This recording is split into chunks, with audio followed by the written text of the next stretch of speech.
குவைத்தில் லூலு ஷாப்பிங் போனால் எவ்வளோ செலவாகுன்றதை பார்க்கலாமா? ஆக்சுவலாக ஃப்ரைடே ஆஃப்ன்றனால வியாழக்கிழமை நைட்டே பிளான் பண்ணிட்டோம். இந்த மந்த் க்ரோசரிஸ்லாம் நம்ம இன்றைக்கே போய் வாங்கிட்டா நாளைக்கு ஃபுல் டே ரெஸ்ட் எடுக்கலாம் அப்படின்றனால வியாழக்கிழமை நைட்டே பிளான் பண்ணிட்டோம். இப்போவும் நம்ம ஷாப்பிங் போகிறதுக்கு முன்னாடி சாப்பிட்ணும் இல்லையா? நம்மளுக்கு வந்து எனர்ஜி வேணும். ஏன்னா நம்மளாம் ஷாப்பிங் போனோம்னா டக்குன்னு வரால் கிடையாது. இந்த குழந்தைங்களாம் பொம்மை கடையை பார்த்து வேடிக்கை பார்த்து சுற்றிட்டு இருக்க மாதிரி நாமளும் ஷாப்பிங் மேலே சுற்றிட்டுருப்போம். அதனாலே ஓகே சாப்பிட்டு ஷாப்பிங்கை ஸ்டார்ட் பண்ணலான்னு சாப்பிட்டு ஷாப்பிங் ஸ்டார்ட் பண்ணியாச்சு. எப்போவும் வந்து ஓவர் பட்ஜெட் ஆகுது, ஏன்டா இவ்வளோ செலவு பண்ணுறோம் நமக்கே தெரிய மாட்டேங்குது. அதனால் இந்த டைம் வந்து ஓகே எடுற பேப்பரை லிஸ்ட்டை போடு, லிஸ்ட்டில் இருக்கிறத மட்டும்தான் நம்ம எடுக்கிறோம், இந்த பட்ஜெட்குள்ளே தான் எடுக்கிறோன்ற மைண்ட் செட்டில் தான் போவோம். தேவையான பொருள் மட்டும்தான் நம்ம எடுக்கிறோன்ட்டு. பட் லிஸ்ட்டில் இருக்கிறது மட்டும்தான் எடுத்தேனான்னு கேட்டால் கிடையாது. சில ஐட்டங்கள்லாம் ஆட் ஆன் ஆச்சு, பட் தேவையில்லாத ஐட்டங்கள்ன்றது வந்து இந்த தடவை நல்லாவே குறைஞ்சிருந்துச்சு.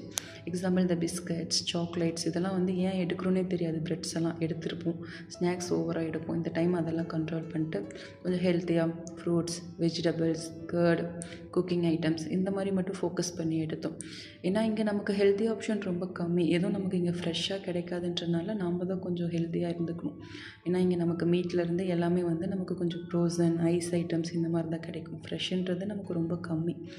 அதே மாதிரி பட்ஜெட் வந்து நம்ம ஊர்லலாம் வந்து ஒரு 6,000 இருந்தால் ஒரு ஹோல் ஃபேமிலியுமே சாப்பிட்றலாம். அந்த மந்த் வந்து க்ரோசரி, வெஜிடபிள்ஸ் அந்த மாதிரி நம்ம மெயின்டைன் பண்ணிடலாம். பட் குவைத்தில் எல்லாமே எக்ஸ்பென்ஸாக தான் இருக்கும். ஏன்னா இங்கே எல்லாமே வெளியேருந்து வர்றதுன்றனாலே கொஞ்சம் எக்ஸ்பென்ஸ் தான். எல்லோரும் இதே மாதிரி தான் இருக்காங்களான்னு கேட்டால் கிடையாது. தான் ஃபேமிலிக்காகவும் குழந்தைங்களுக்காகவும் வெறும் குப்பூஸ் மட்டும் சாப்பிட்டுட்டு மொத்த காசையும் வந்து இந்தியாவுக்கு அனுப்புகிறவங்க, அவங்கவுங்க ஊருக்கு அனுப்புகிறவங்க இருக்க தான் செய்கிறாங்க. நம்ம இன்னும் கொஞ்சம் சிங்கிளாக இருக்குன்றனால ஜாலியாக இருக்கும். அதே மாதிரி எல்லா பொருளையும் ஒரே ஷாப்பில் எடுத்துருவோமான்னு கேட்டால் கிடையாது. நமக்கு எங்கே ஆஃபர் போட்டிருக்காங்கன்னு மைண்ட் திங்க் பண்ணிகிட்டே இருக்கும். அதனால இங்கே எடுத்த வரைக்கும் போதுன்ட்டு பில் பண்ணிவிட்டு நெக்ஸ்ட் ஷாப்பில் போய் மீதி எடுப்போம்னு கிளம்பிட்டோம். சப்ஸ்கிரைப் பண்ணிக்கோங்க. நெக்ஸ்ட் வீடியோவில் எவ்வளோ ஆச்சு என்னன்றதை டீட்டெயிலாக சொல்கிறேன். பாய்.